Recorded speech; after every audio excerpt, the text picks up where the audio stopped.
So for you YouTubers, I replaced my manifold platinum gasket and EGR valve, and after I had put it back together, it did not start.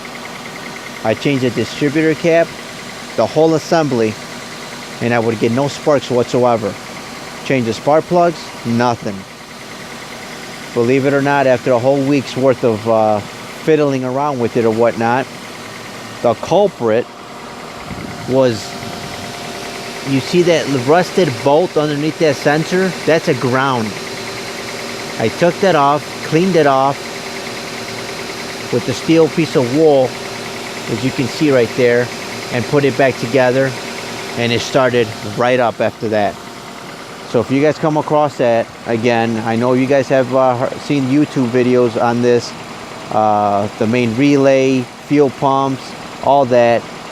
That was my personal experience that I witnessed. Battery was good, spark plugs were good. I'm assuming my distributor cap was good. That was my little culprit. So this little guy right here, that rusted bolt right there, was my culprit.